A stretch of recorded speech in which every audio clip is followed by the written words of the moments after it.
We now have the key poses of the performance. The character squashed, the character stretched, and the character squashed again.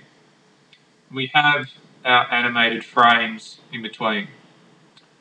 But we need to perfect the timing. At the moment, it's a very uniform, very bland animation. So I want to make the animation a little bit more biased. I want the character to look like they have released all of their energy at the beginning to sort of stretch out. They've held themselves in this squash position and they release themselves into the stretch. So I'm going to select the first keyframe and change the properties of the keyframe. I'm going to increase the ease value so that it creates an ease in to the animation. So a negative value, somewhere between -30 and -100, will give us a bias in the animation. So it will slowly release and then speed up. So it's accelerating into that transition. So that's like letting go and collapsing into that position. I also want to get the character to pause momentarily in this stretched out position. It's taking a moment to relax, so I want to enjoy that relaxed position. So I'm going to copy the second keyframe and just paste it in, let's say 20.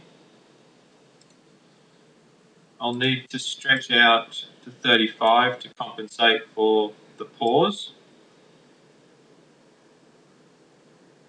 And then from 20 to 35, I want the character to sort of slow down as it's pulling its tail up. So on that new third keyframe, I want to set the ease to a positive value so that it will start to slow down as it gets to that squashed pose.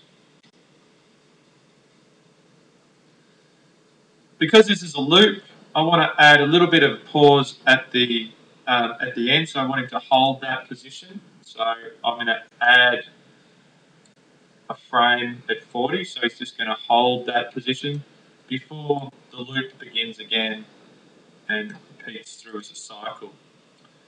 Now, I could also, just to slide the timing around a little bit, I could perhaps get that release to happen a little bit quicker.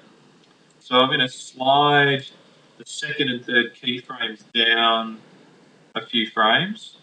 So he quickly lets go and then takes a little bit longer to get back up again.